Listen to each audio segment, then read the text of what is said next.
Okay, so हमने बात की थी कि हम डेक्स्ट्रा एल्गोरिथम से चालू करेंगे आज। सो वो करेंगे कवर। और एक दूसरा है जॉब असाइनमेंट की, जो हमने पिछली बार बात की थी।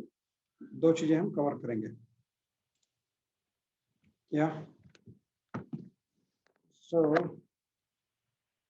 Before we start I wanted to talk about अपना जो कदर सर ने एक बुक भेजी थी हमको, मतलब एक इंटरव्यू क्वेश्चंस का भेजा था। So I hope everybody has gone through that book. देखा है, एटलीस्ट कंटेंट देखा है उस बुक का?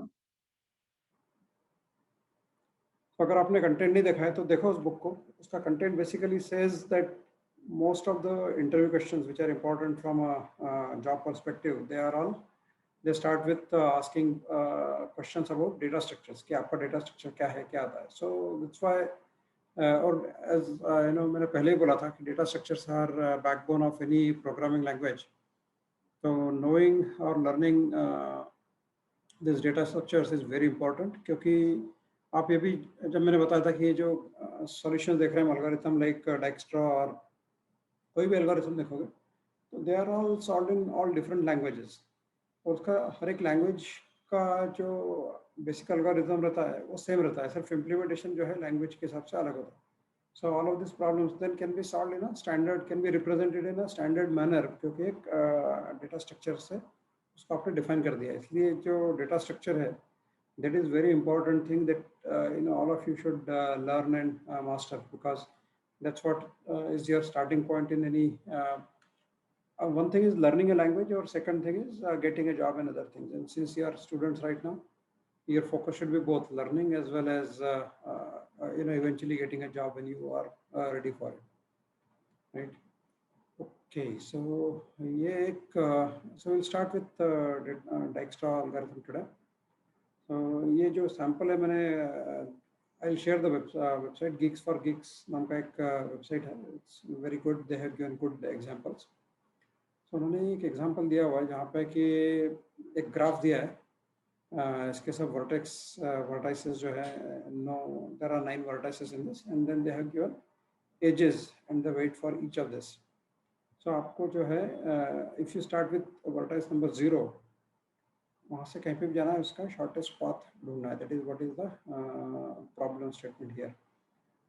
as you can see, if you have to go from 0 to 7 vertex, you could go from 0 to 4, 0 to 1, and 1 to 7, or you could go 0 to 7. Similarly, if you have to go to 8, you could start 0, 1, 7, 8, 0, 1, 2, 8. So there are 0, 7, 6, 8. So there could be multiple ways to get to this particular place. And how do you find the shortest distance when you start from here? That is the assignment, or that is the problem this Dijkstra algorithm solves, right? So how does it do it? That's what we are going to look at today. Okay, any questions right now, or we'll move? So Dr. Saab, what is the difference between traveling salesman's algorithm and this algorithm? Dijkstra algorithm. Traveling salesman algorithm does not actually have yes, these are all various solutions basically. A traveling salesman problem statement is different. In traveling salesman, you are basically supposed to cover all the 4 cities. So they say that you have to go to 0 to 4, and you have to cover all the 8 points and then get to the final destination. So in traveling salesman problem, that person is supposed to cover all the vertices in the minimum time. That is the problem that you are solving.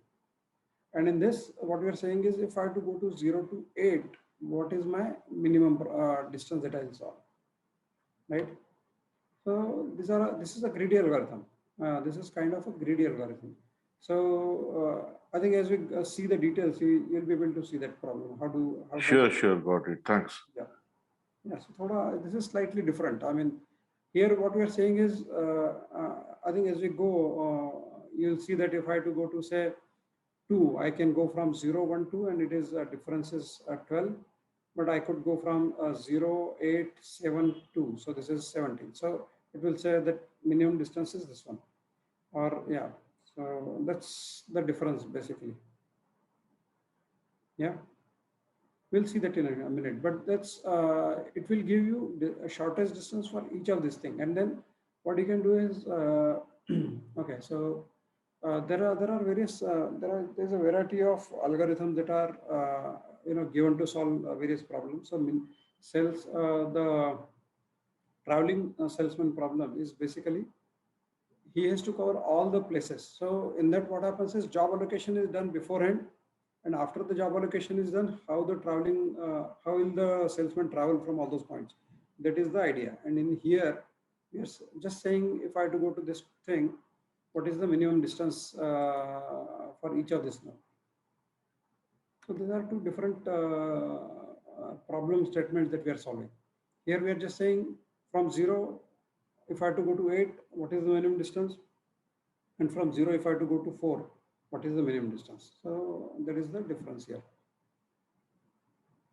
Yeah, so from here we go to this one. So in here, what we do is we give a origin or the source node from where the the person is going to start. So that's one of the basic things that you start in a Dijkstra algorithm, that you say, okay, given all the vertices, where is my starting point? So in this case, my starting point is 0. And then it says, okay, from 0, what are the edges, which are nodes it can go to? So it can go to node number 4, it can go to node number 8. And then it will say, okay, so if you go back to this one, it says, okay, if I have to go to 0 to 1, the time unit is 4. And if I have to go to 0 to 7, the time unit is 8. So that's what it has done. So it puts that weight, the distance, shortest distance to get to 1 here, 4.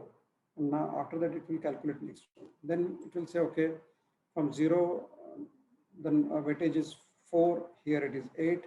And then it will say, okay, what are my, so for 7, node number 7, it will say what are my adjacent nodes that have not been traveled. So it will say 0 is already, I started with 0. These two nodes are not covered. So then it will say, okay, what is my weight for node number 8 and node number 6. So if you see here, it has said 9 here, because that's what it has solved. And once it comes to 6, it will say, okay, what are my adjacent nodes? So in that case, it will ignore this node number 7 because it has traveled it already. And then the two nodes which are not traveled are 8 and 5, right? So that's how you move from one node to another, and you keep solving the problem. So this is just a pictorial representation of how it happens. And now I'll show it in the application, how it is happening. Yeah.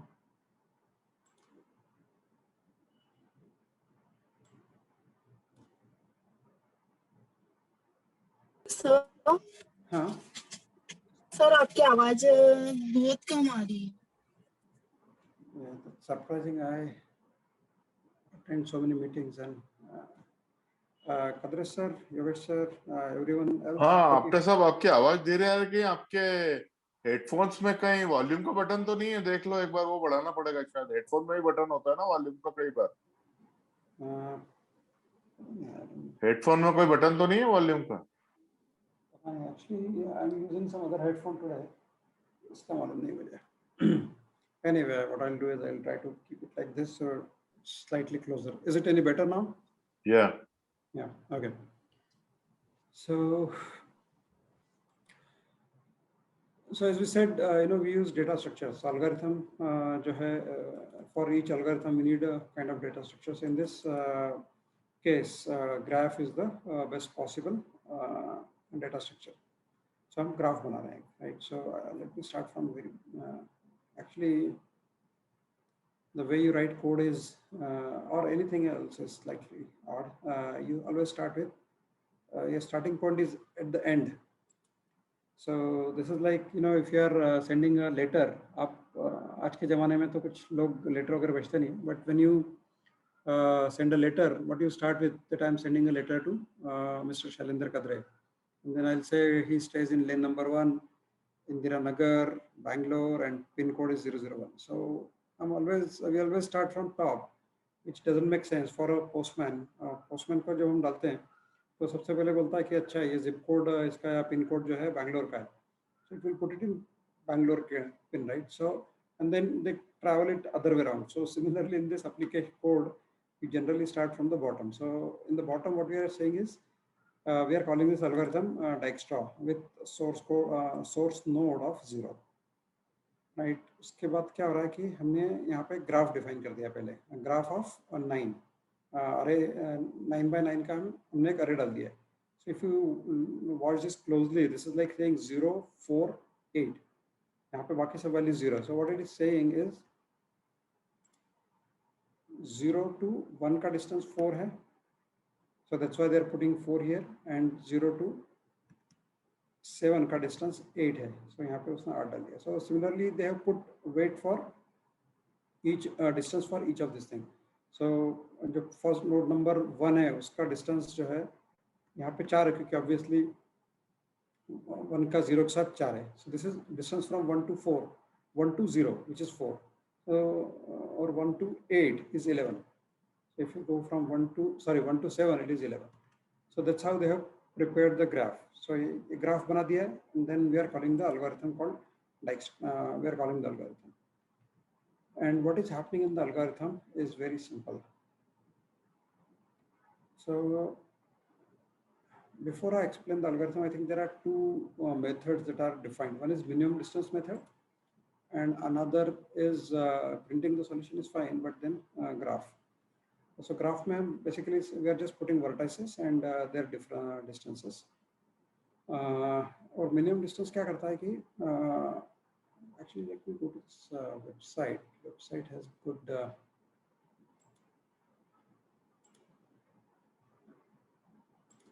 website gives it in thorough detail. Yeah. So I don't know if it is visible, तो मैं इसका size बढ़ा देता हूँ सबके लिए. So इसमें क्या करता है वो कि जो भी हमारा स्टार्टिंग पॉइंट रहता है उसको ग्राफ में सबसे पहले इनिशियलाइज कर देता है 0. सो it says I am starting from 0 and difference from distance from 0 to 0 is obviously 0. और उसके बाद में what it does, it creates a shortest path distance का एक सेट बनाता है. उसमें जो भी नोड आपने कैलकुलेट कर लिए हैं उसको डालते जाता है, और उसके बाद जो है उसका काम होता है. तो क्या कहता है algorithm, it's creates a set called shortest path tree set and keeps track of vertices that are included in shortest path and assign the distances value which are in this thing. So अगर मैं यहाँ पे जाता हूँ तो मैं क्या करता हूँ, for some reason the maximum distance or infinity was not working, so मैंने हर एक नोड का दूसरे से डिफरेंस जो है इनिशियलाइज करके 1000 डाल दिया. So what I'm saying initially is distance from any node to any node is 1000. So that's why हमने इसका नोड जो डिफरेंस जो है कहाँ पे डाला है, यहाँ पे Dijkstra algorithm स्टार्टिंग में डालते हैं actually. Yeah. So Dijkstra algorithm कैसे स्टार्ट होता है कि it says distance and distance of self dot v. So हमने क्या कर रहे हैं कि मल्टीप्लाई कर रहे हैं. So हमने हर एक नोड का डिस्टेंस जो है from the starting node we have put it as 1000 right now. So that I have put any random number. I was trying to put infinity, but that was not working for some reason. So I put 1000. And then what I say is मेरा जो starting node जो है source node, उसका distance जो यहाँ से आने वाला है उसका distance जो है मैं 0 का node का difference 0 से क्या है 0 कर दिया मैंने. So what I'm saying is for my starting node which is 0, the distance is 0, which is very obvious. So this is how it is starting. और उसके बाद में एक shortest path travel का जो distance है उसमें मैंने क्या डाला है कि मैंने एक भी नोड अभी ट्रैवल नहीं किया है. So I am putting false in all the places. I created a set and I have initialised it value of false. So I am saying मैं कहीं पे भी अभी तक ट्रैवल नहीं किया है. So that is the starting point, right. Now what I do is for C out उसने एक नाम दिया है in range self dot V, मतलब for go through all the vertices and then for each of the vertex find the minimum distance. So क्या कहते हैं जो डिस्टेंस रहता है हमने उसको कहाँ से इनिशियलाइज किया है, इन्फिनिटी से. एक्चुअली यहाँ पे मैं 1000 डाला, but in the code is simple, they have given it infinity and then I pass the shortest path का एक सेट डाल देता हूँ. और अभी मेरा जो है यू जो आया अभी, तो मिनिमम डिस्टेंस आया मेरे पास. तो जब मेरे पास मिनिमम डिस्टेंस आता है तो उस नोड को मैं बोल देता हूँ true. So it says that this particular node is travelled now. So ये एक नोड जो है हमारा ट्रैवल हो चुका है. सो दैट नेक्स्ट टाइम जो बेसिकली जब हम आइटरेट कर रहे हैं इसमें फॉर में एक ही लूप में बार बार उस नोड को आइटरेट कर रहे हैं तो उसको नेक्स्ट टाइम कंसिडर नहीं करेगा.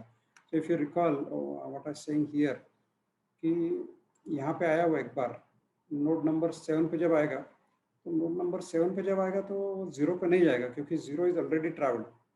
जब वो 6 पे आएगा तो it will not go to 7 because it will set true to node number 7. Then the only adjacent nodes that need to be traveled are 8 and 5. So ऐसा basically when it is going from first node to last node, all the nodes which are already traversed उनको निकालते जाता है and it keeps lowering the nodes that have to be traveled. So यहाँ से चालू करेगा, बोलेगा यहाँ से मैं 2 नोड पे जा सकता हूँ, तो दोनों को यहाँ पे वो पहले 2 पे जाएगा, फिर यहाँ पे जब जाएगा नोड नंबर 1 को जब ट्रैवर्स करेगा तो 0 को इग्नोर कर देगा, फिर जस्ट गो टू 2. फिर 2 पे जब 2 पे जाएगा तो it will ignore 1 and then it will go to 3 and 8. एक बार 3 पे जाएगा तो इट विल इग्नोर 2 एंड अगर 5 ऑलरेडी ट्रैवल हो चुका है तो उसको भी इग्नोर कर देगा. So that's how it basically the algorithm works. Yeah, so that's why it is putting that this particular put the minimum distance vertex in the shortest path. इसका डिस्टेंस ये ट्रैवल हो चुका है, फिर उसके बाद उस नोड को ट्रैवल हो चुका है, उसके बाद में जो है हर एक के लिए वो मिनिमम डिस्टेंस भी निकालता जाता है और उसको ऐड करता जाता है कि उस फॉर वी इन दिस जो है अगर वो फॉल्स है तो क्या कहते हैं व्हाट इज द डिस्टेंस, और उसको ऐड करते जाता है.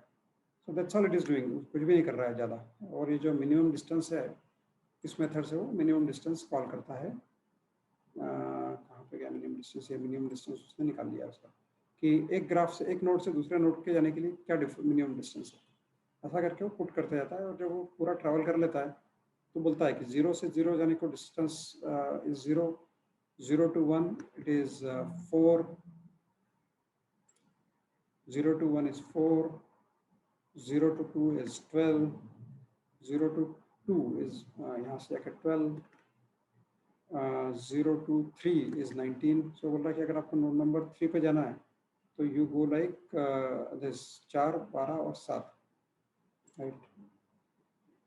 4 और 8, 12 और 7, 19. That's how it is asking you to go.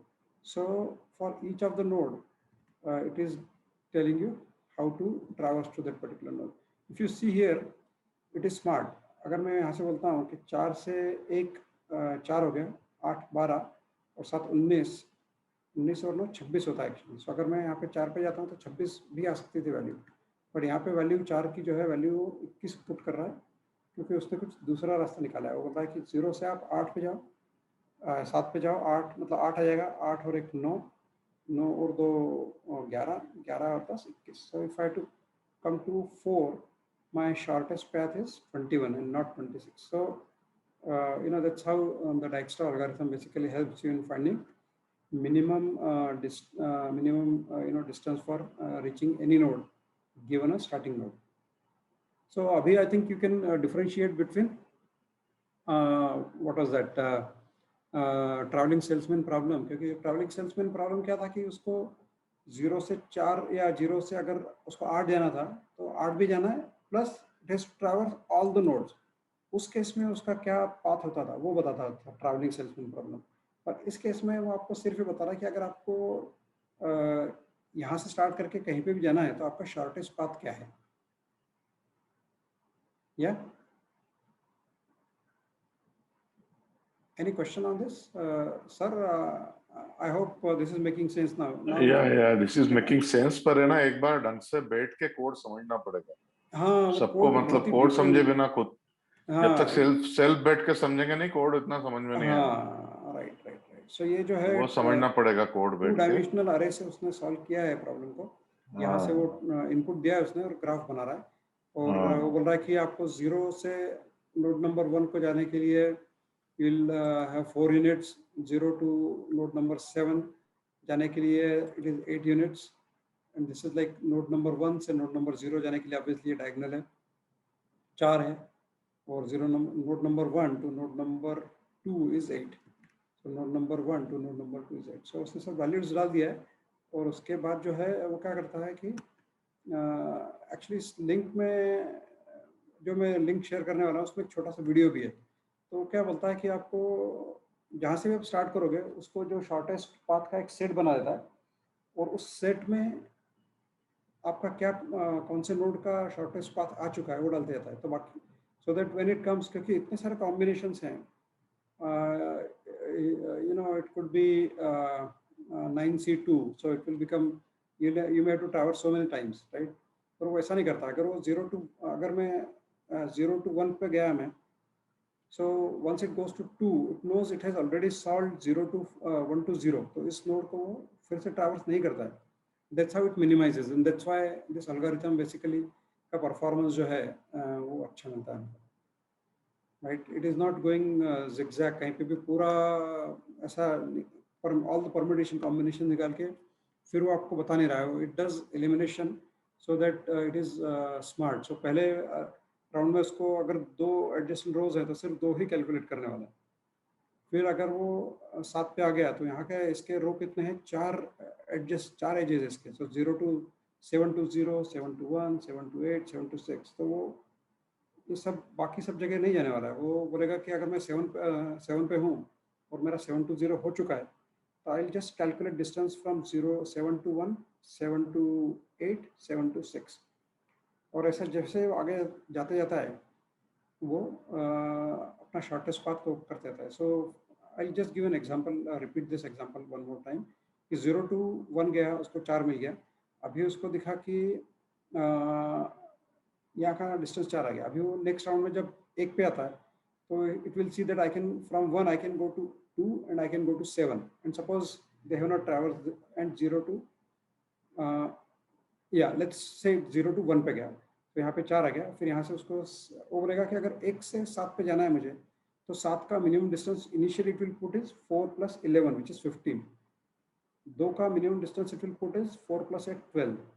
So that's what it will do. It will say minimum distance to 7 is 15 because it says this number, and 1 to और 2 का distance जो है 2 का जो है शॉर्टेस्ट पाथ इज 4 + 8, 12। पर जब वो 7 पे जाता है तो उसको दिखता है कि वो 7 से 8 का ये डिस्टेंस जो है पहले से ही 8 लिखा हुआ है, तो 15 की वैल्यू नहीं डालेगा, सिर्फ 8 ही रखेगा value, and that's how it moves forward for each of the node, right. तो इस तरह से वो एलिमिनेशन के थ्रू जाता है और बाद में उसको उसका वेट जो है कम हो जाता है। उसको जो नंबर ऑफ एजेस है, अगर आप देखोगे सिर्फ एडजेसेंट एज पे ही जाता है वो, और एलिमिनेशन से आगे बढ़ के हर एक नोड के लिए एक शॉर्टेस्ट पाथ लाके रख देता है गिवन अ स्टार्टिंग पॉइंट। एक सवाल है, so how does it decide, जैसे 0 से अगर उसको 8 पर जाना है और 0 से 1 है 4, 0 से कहाँ पे जाना है इसको? 7 से 8 है ना? नहीं, 0 से कहाँ जाना है इसको? 8, ओके। सो फ्रॉम 0 to 1 4 है वेट, और 0 to 8 है weight, the weight is 8 on that path. लेकिन अगर 1 से 2 जाने में वेट 16 हो गया, 16, और 7 से 8 जाने में वेट सिर्फ 1 है, then how will it traverse both the paths, क्योंकि फिर टाइम कॉम्प्लेक्सिटी ज्यादा हो जाएगी ना? नहीं, वो वेट जो है उसका हमेशा फिक्स रहता है। When we start the weight is fix. So जैसे ही वो स्टार्ट करता है 0 पे, वो 7 का वेट पहले 7 को जाने का टाइम 8 पहले ही डाल देता है, क्योंकि उसके 2 एडजेसेंट एज है ना, 0 to 1 और 0 to 7। सो 7 का मिनिमम डिस्टेंस उसने 8 पहले ही डाल दिया, 0 to 1 का जो है मिनिमम डिस्टेंस उसने 4 पहले डाल दिया। अगर ये 16 है तो ये 4 और 16 20 हो जाएगा यहाँ पे। सो 20 और 2 22 करेगा। सो बोलेगा कि ये this is 22, whereas this is 8 plus I don't know, you said 1 year, right? So बोलेगा कि 1 9 है, so 8, if I to get to 8 then it will be 9, right? उसका इसमें basically does not the distances are fixed, the weightages for each age is fixed at the beginning of the solution of the problem, right? हाँ, the weights are fixed, लेकिन वो सारे weights calculate करता है, like it has to calculate the weight from each path, but वो बहुत smart है। what it does is, अगर वो 0 से स्टार्ट किया तो 0 से कहाँ जा सकता है, 1 और 2, तो वो उतना ही कैलकुलेट करता है, वो बाकी सबको इग्नोर कर देता है। और जब वो 1 पे जाता है तो बोलता है मैंने 1 to 0 ऑलरेडी कवर कर लिया है तो मैं 1 से 7 का करूँगा और 1 से 2 का ही करूँगा, उससे ज़्यादा कुछ नहीं करता है। और राइट, और जब वो 1 से 7 करता है तो उसको मालूम है कि 0 to 7 का वेट जो है 8 था और वो यहाँ से 15 आ रहा है, तो 15 की वैल्यू को बोलेगा कि this is not done, 8 is the minimum path, so वो 15 की वैल्यू को इग्नोर कर देगा। सो ऐसे वो हर एक पॉइंट पे आके बोलता है यहाँ से मैं कहाँ जा सकता हूँ, यहाँ का हमने पहले वो उसको ट्रैवर्स कर लिया है क्या, अगर ट्रैवर्स कर लिया है तो उसको फिर से नहीं करता ट्रैवर्स, एक ही बार करता है ट्रैवर्स। हाँ ठीक है, okay. Yeah, that's the, I mean, that's why you have all these different solutions, right? They are solved by a lot of smart people, and because they are solved by smart people and over a period of time, ये सब prove हो चुके हैं algorithms. So उसके बाद में वो उसको आज Dijkstra का नाम है, right? Yeah. So अभी और next topic is also there ना, some next topic Yeah, there is is one also more. Yeah, there is one more. Okay. एक जॉब असाइनमेंट का एक और मैंने सॉल्यूशन लिया है, I will talk about this, and this is also another kind of ग्रेडी algorithm, और ये अलग टाइप के प्रॉब्लम्स को सॉल्व करता है। सो एक और you know one more example, और you know you could think of is एक पर्टिकुलर आपको जॉब सॉल्व करना है, so you are given these many jobs. एक वर्कर आता है जॉब में, so it is given array of jobs where each job has a deadline and associated profit if job is finished before the deadline. It also gives the every job takes a single unit of time, so time unit single hai, so that minimum possible deadline for any job is 1. Now how to maximize total profit, so that is the idea, right? So हम जो last time बात कर रहे थे क्या था वो अपना व्हीकल क्लीनिंग या व्हीकल मेंटेनेंस का, कि अलग टाइप के जॉब होते हैं और कैसे होता है।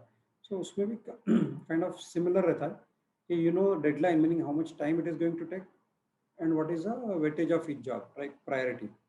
सो they are saying if this is my this are my job ABCDE और डेडलाइन है, मतलब कि अगर सपोज एक काम मैंने जो है दोपहर को 12 बजे चालू किया, तो काम तो मेरा 1 बजे तक खत्म हो जाने वाला। कोई भी काम मैं स्टार्ट करूँगा पहला जॉब, और ये 2 बजे तक खत्म हो सकता है, इसको 1 बजे तक खत्म करना पड़ेगा, इसको 2 बजे तक खत्म करना है, इसको 1 बजे तक खत्म करना है, और इसको 3 बजे तक खत्म कर सकता हूँ। So how do I maximise my maximum points, right? So अगर कोई हाई प्रायोरिटी जॉब है या जिसको प्रॉफिट जिसमें जाता है, वो काम ऑब्वियसली हम पहले करेंगे। सो how do I solve this problem? That's what this algorithm is all about. Yeah.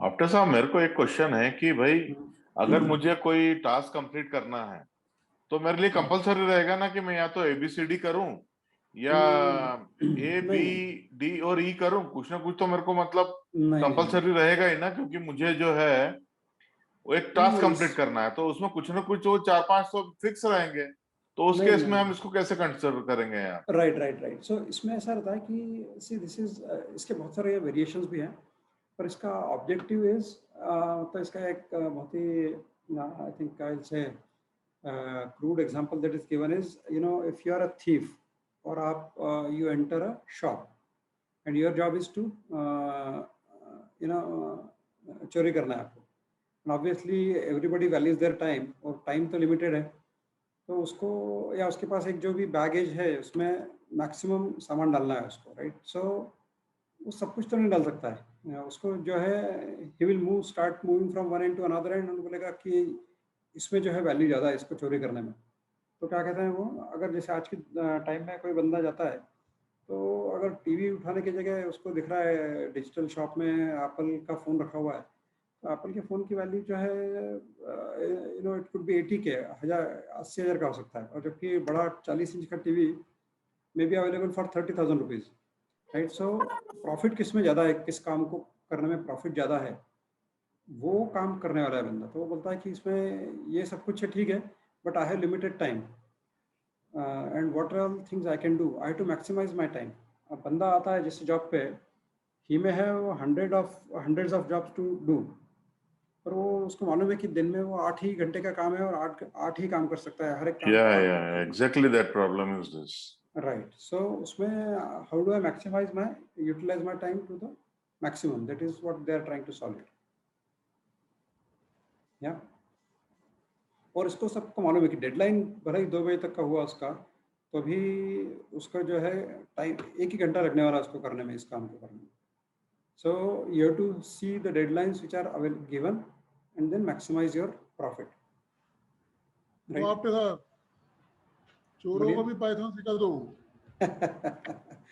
हाँ, उसका एक नैपसैक करके प्रॉब्लम है कि नैपसैक मतलब वो चोर जाता है, उसके पास एक सैक रहता है और वो शॉप में जा रहा है और उसके पास जो सैक है उसमें सैक मतलब झोला है, उसमें उसकी कैपेसिटी रहती है जो भी एक कि इट कैन ओनली कैरी से 5 पाउंड्स ऑफ वेट और व्हाटएवर. सो अगर वो ज्वेलरी शॉप में गया तो क्या क्या पिक करेगा so that he can maximise profit, right. So ऐसे अजीब अजीब एग्जांपल्स देके उन्होंने सॉल्व करने के लिए बताया है प्रॉब्लम्स को, एल्गोरिथम्स को. या ओके. सो ये जो है आपका जॉब असाइनमेंट का एक ही स्लाइड है, तो उसमें क्या कहते हैं दिया हुआ है कि क्या क्या कर सकते हैं आप. So one I mean I could say ACE but it is basically saying that you can do 3 job C, क्योंकि उसका आंसर है ये और ये उसने इनपुट दिया हुआ है. So we can look at how they solve this problem, right. So the obvious way is you start with this jobs and you see सबसे ज़्यादा मेरा मैक्सिमाइज प्रॉफिट कब कहाँ पे हो रहा है.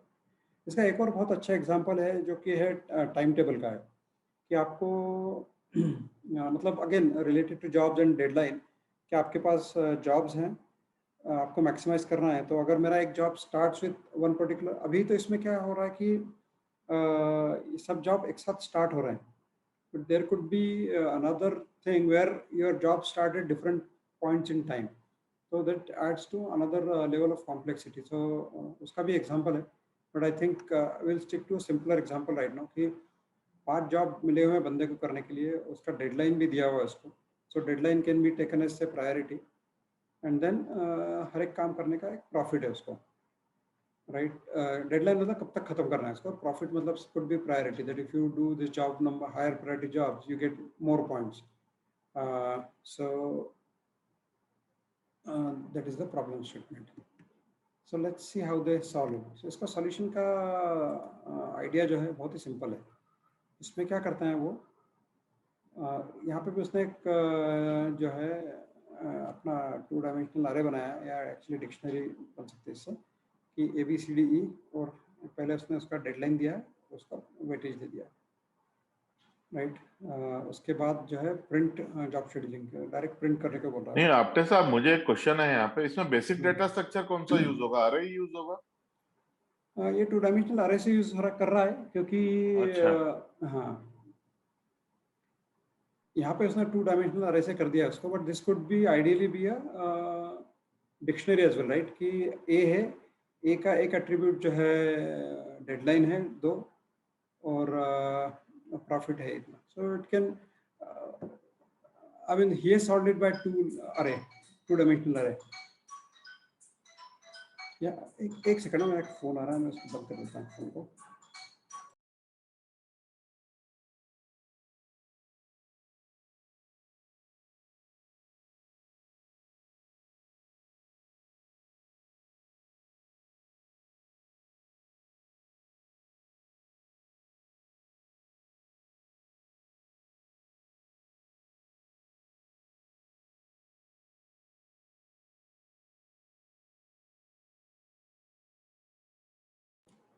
Yeah.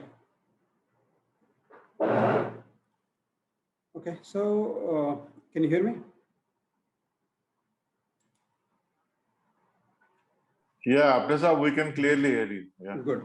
Yeah. So ये भी मैंने Geek for Geeks उससे लिया है. So you should definitely go to this website and check out. And I hope एक दिन आप लोगों का भी मैं नाम वहाँ पे देखूँ कि this is solved by Aryaman or Nima or Jagrati, Uddesh, right? So you should get to that level where you can give solution to such problems. I'll be very happy when I see that. So उसने कैसे solve किया है हम देखते हैं। तो इसका algorithm बहुत ही सिंपल है। वो बोलता है कि सबसे ज़्यादा प्रॉफिट जहाँ पे मिल रहा है सबसे पहले वो काम पहले कर दो, और उसके बाद जो है डेडलाइंस चेक करके अगला अगला काम पिक करते जाओ। So in this page they have actually solved this problem here. Given array of this, so simple solution is to generate all subsets of a given set of jobs and check individual subsets for feasibility of jobs in that subset. So subset बना के solve करते था। तो ये algorithm है sort all the jobs in decreasing order of profit and iterate on jobs on decreasing order of profit and do the following. So ये जो है, और उसने see the smartness, he has given this site Geeks for Geeks gives it in all different languages that you can solve. मैंने यहीं से भी copy करके बताया हुआ है प्रॉब्लम आपको, but there are alternate ways to solve the problem as well. So basically वो क्या करता है कि मैक्सिमाइज करता है प्रॉफिट, पहले सबसे मैक्सिमम प्रॉफिट वाला जॉब ले लेता है, क्योंकि यहाँ पे भले ही दिया होगा कि 2 यूनिट है। So as I was saying, if you are starting the time at say 0 o'clock, तो 2 बजे तक चलेगा खत्म होने का, ये 1 बजे तक खत्म होना चाहिए। उसको क्लियरली दिख रहा है कि जो हाईएस्ट प्रॉफिट है सबसे पहले तो वो ले लो, और उसके बाद कौन सा ले सकते हैं। तो उसके बाद ई है, क्योंकि क्या था ए सी एंड ई, उसका मैक्सिमम कॉम्बिनेशन निकलेगा। So let's see what he has done. इसने एक ही इसमें सब कुछ कर दिया है। So for I in range N which is N is our length of array. So ये 5 जॉब है तो 5 हो जाएंगे, और जो है फॉर n-1 करके वो उसी अरे को आइटरेट करके, I mean this is very, it will be difficult to explain the code, पर क्या कहते हैं, you can understand what is happening here. To keep the track of time slot हमने निकाला है कि नहीं उसका, पहले उसको इनिशियलाइज कर रहा है, फिर बाद में उसकी वैल्यू डालते जा रहा है, और जो है एक बार और आइटरेट करके उसका मिनिमम टाइम निकाल के फाइनली वो प्रिंट कर देता है जॉब को। Yeah, unfortunately, I didn't get time to go through this thing in detail. पर क्या कहते हैं, this is how it works. Yeah, I'll not bother about this. I can explain this maybe better next time. पर क्या कहते हैं, yeah, you can share the link. Yeah, we can. हाँ, I'll share the link. Yeah. पर ये I mean they have done it very well. So बहुत ही मतलब जो है छोटे से कोड में उसने पूरा इतना बड़ा प्रॉब्लम जो है उसने सॉल्व करके रखा हुआ है। Yeah. जितना छोटा कोड में करेगा उतना कॉम्प्लेक्स होगा। उतना कॉम्प्लेक्स होता है, बहुत ही I really like, I seen 2-3 solutions to this, पर ये जो है बहुत ही उसने छोटे से कोड में उसको किया हुआ। I hope I could explain this today, but अभी नहीं कर सकता मैं इसको। So we can look it in detail. And other thing see we had talked about was doubly link list. So उसका भी कोड मैंने यहाँ पे लिखा हुआ है। Did I share it last time? I don't recall if I shared it last time. नहीं, double link list का नहीं किया था आपने शेयर। हाँ, सही है। इसको मैं सबसे पहले तो रिन्यू कर देता हूँ।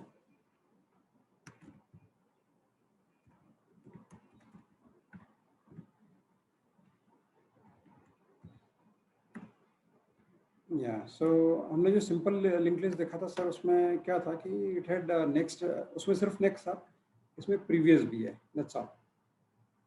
और डब्ल्यू लिंक लिस्ट हमने क्लास ऊपर एक नोड बनाया। Node has basically the data, खुद का जो डेटा है वो, देन प्रीवियस एंड नेक्स्ट। और फिर यहाँ पर डब्ल्यू लिंक लिस्ट बनाया, उसमें एक सेल्फ डॉट हेड, मतलब एक हेड नोड बना दिया। फिर एक मेथड दिया है पुश का, which is given a reference to head of the list. वहाँ पे जाके वो इंसर्ट करते जाएगा नोड। और क्या करता है कि जैसे नया नोड आता है तो उसको न्यू नोड बनाता है। मैं बोलता हूँ कि पुश दिस नोड, उस न्यू नोड को एक नोड बना देता है, और फिर उस न्यू नोड का नेक्स्ट जो है हेड को बनाता है। मतलब जो पहले था उसको न्यू नोड का हेड बना दिया उसने, तो उसको आगे कर दिया उसने बेसिकली। और if self dot head is none, अगर नोड नहीं था पहले तो प्रीवियस हेड का प्रीवियस को न्यू नोड कर दिया उसने। और ऐसा करके जो है, मतलब हेड पे भी प्रीवियस डालना पड़ेगा ना। अगर आपका पहले एक हेड नोड था, फिर उसके ऊपर आया नोड नंबर 1, तो अभी नोड नंबर 1 जो है हेड पे आ जाएगा, और जो नोड नंबर 1 का जो नेक्स्ट है उसको बोलेगा हेड है, और हेड पे बोलेगा कि मैं प्रीवियस इज नोड नंबर 1। ऐसा करके वो प्रीवियस और नेक्स्ट करके ऐड करते जाता है। और उसके बाद उन्होंने एक और इंटरेस्टिंग मेथड इसमें डाला हुआ है, विच इज इंसर्ट आफ्टर। तो यू कैन गिव कि इस नोड को node number like you have added node number 0 से स्टार्ट किया आपने और आपने बोला ऐड नोड नंबर 2, तो नोड नंबर 2 अभी आगे आ गया। तो और उसके बाद उसने बोला कि नोड नंबर 4 डाल दो। उसके बाद अगर उसको नोड नंबर 3 करना है तो बोलेगा कि node it add it after node number 2। So you can do such thing also. So you can insert in between in the doubly linked list है ना, so you can insert it in between। तो एक आपकी link है उसके बीच में जो है आप बीच में डाल सकते हैं, right. So that's insert after method. Append मतलब जो है लास्ट में ऐड करेगा उसको, राइट, सबसे लिंक के आखिरी में ऐड कर देगा उसको। और जो है प्रिंट लिस्ट मतलब प्रिंट करने वाला है। तो ऐसा सिंपल उसने एग्जांपल दे दिया है और अभी उसका उसने प्रिंट करके बताया कि डबली लिंक लिस्ट मैंने बना दिया, अपेंड किया 6 मतलब सबसे पहले 6 बन गया। उसके बाद पुश किया 7 मतलब इस 7 को एक्चुअली हमने जब भी हम अपेंड करते हैं तो आखिरी में होता है, 7 किया तो उधर आ जाएगा। so that's how the my link is getting prepared। 7 फिर push, so see the idea, 7 is appended, 7 is push, 1 is push, append is 4 और insert 8 after 7, so insert this after 8। अभी जब मैं यहाँ पे प्रिंट करेंगे इसको हम क्या होगा इसका,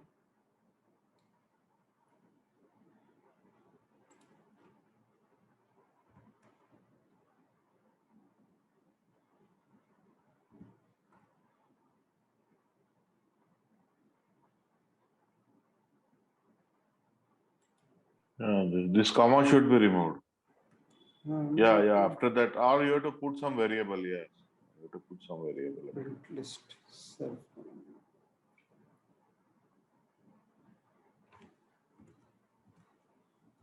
कुछ तो रह गया इसमें।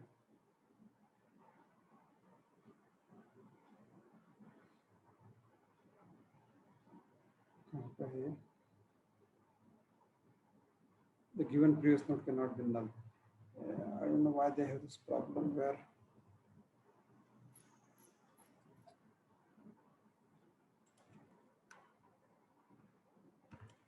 actually I didn't get time to practice this thing out.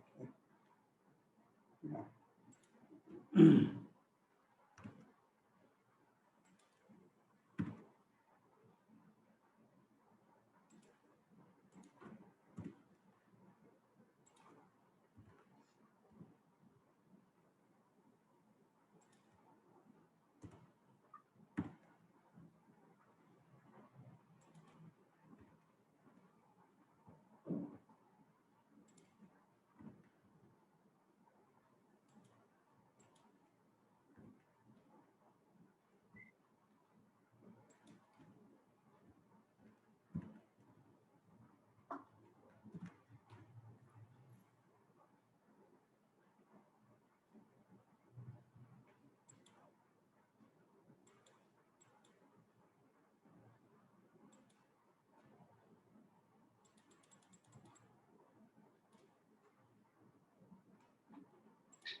अपने साहब मेरे ख्याल से वो प्रिंट और उसके बाद ब्रैकेट के बीच में गैप नहीं चलेगा।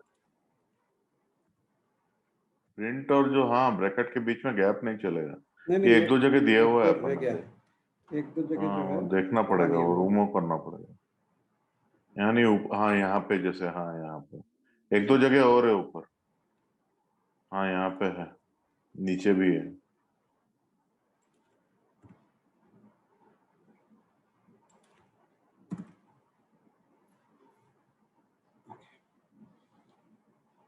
so traverse forward direction and this. So अगर आप देखोगे इसको तो ये कैसी लिस्ट बनी है इसकी। सो if you look at the code, हमने पहले सबसे पहले 6 ऐड किया, जबकि 6 बीच में दिख रहा है अभी इसमें, क्योंकि बाद में हमने उसमें एट द एंड 4 डाल दिया। तो बता रहा है कि लिस्ट कैसे बन रही है आपकी। तो पहले 6 ऐड किया तो 6 to none बना। उसके बाद इंसर्ट 7 एट द बिगनिंग, क्योंकि हमने 7 को पुश किया तो वो 7 पहले चला गया। फिर हमने किया पुश किया अगेन 1, तो वो स्टार्टिंग पे जा रहा है। फिर यहाँ पे हमने 4 को अपेंड किया, तो मतलब 6 के बाद में 4 डाला हुआ है। और उसके बाद में जो है insert after head dot next 8, तो जो है यहाँ पे 8 बीच में डाल रहा है, हेड डॉट नेक्स्ट, हेड मतलब 1 है, हेड का नेक्स्ट मतलब 7 है, तो उसके बाद में इंसर्ट कर रहा है।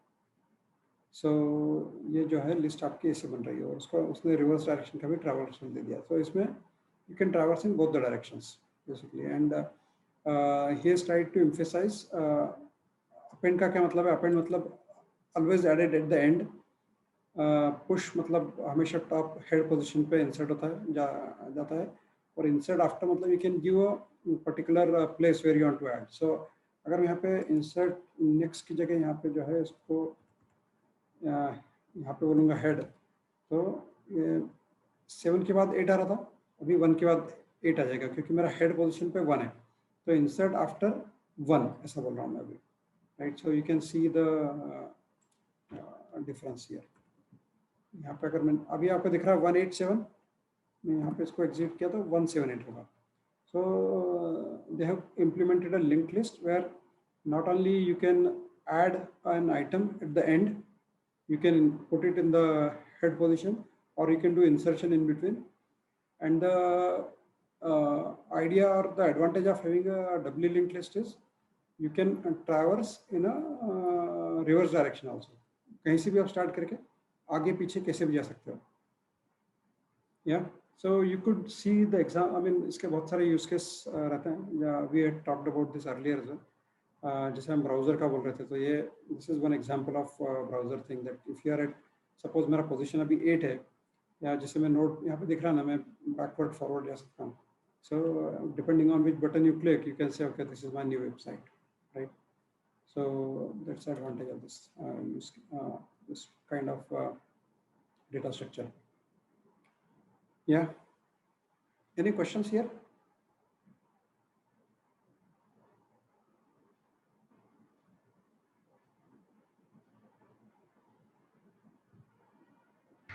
सर, जॉब सीक्वेंसिंग को प्रायोरिटी क्यू से भी कर सकते हैं क्या? जॉब सीक्वेंसिंग की जो प्रॉब्लम है, प्रायोरिटी क्यू से मतलब?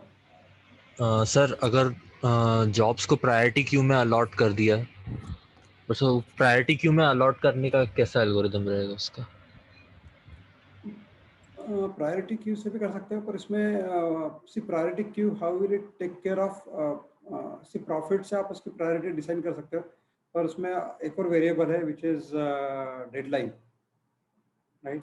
सो प्रायोरिटी क्यू वो चीज़ को तो नहीं लेगा, क्योंकि प्रायोरिटी क्यू से आपका एक वेरिएबल एलिमिनेट हो गया, राइट। पर क्या कहते हैं ये कैसे सॉल्व करोगे आप इसको, उसका डेडलाइन कैसे सॉल्व करोगे?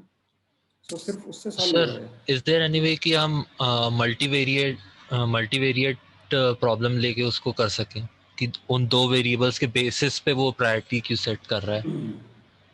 हाँ, सी रिग्रेशन का यूज जो रहता है मल्टीवेरिएट या जो भी रिग्रेशन है, that is mainly for forecasting कि ये कहाँ पे बैठने वाला है। अगर मेरा इनपुट ये है, इनपुट वेरिएबल ये है, तो डिपेंडेंट वेरिएबल का आउटपुट क्या है उससे वो मिलता है। It does not actually solve your, it's kind of forecasting and it has accuracy कि इसकी एक्यूरेसी 80% या 90% है given the test data and training data. इसमें तो फिक्स्ड मिला हुआ है आपको इनपुट, राइट। इसमें कुछ टेस्ट डेटा नहीं है, इसमें आपको कुछ फोरकास्टिंग नहीं करना है। Regression is generally for forecasting purpose, right, statistics का कि कहाँ पे जाके बैठने वाला है। इसमें तो ऐसा नहीं है, यहाँ पे तो आपको दिया हुआ है कि ये 5 काम दिए हैं आपको और इतना टाइम लगने वाला है, इसकी डेडलाइंस इतनी है, इसका करने का इतना प्रॉफिट है। तो and how can you solve that problem, that's the difference here, right. Okay sir. Right, तो regression is basically forecasting and solving the problem कि अभी क्या कहते हैं जो है, like for example which share should I buy, I have so many share. So बताएगा कि अगर आपने ये शेयर खरीदा, इसका अभी तक का परफॉर्मेंस ऐसा है, 10 शेयर्स हैं, उनका परफॉर्मेंस ऐसा है। So if you buy this share you have probability of getting good results, and then you feed that data back कि हाँ मुझे रिजल्ट मिला या नहीं मिला, then it will learn and over period of time correct हो जाएगा। So that is mostly for forecasting. यहाँ पे तो आपको दिया हुआ है कि ये जॉब है, उसका इतना डेडलाइन है और इतना उसका प्रॉफिट है। How do you solve this? So आपको एक लिमिटेड टाइम में काम करना है, तो क्या मैक्सिमाइज कर सकते हो आप? जॉब सीक्वेंसिंग क्या कहोगे उसके लिए? Right. So this is kind of a greedy algorithm, जहाँ पे वो सबसे पहले जिसमें प्रॉफिट मिल रहा है उसको करके आगे निकल जाता है. या ओके.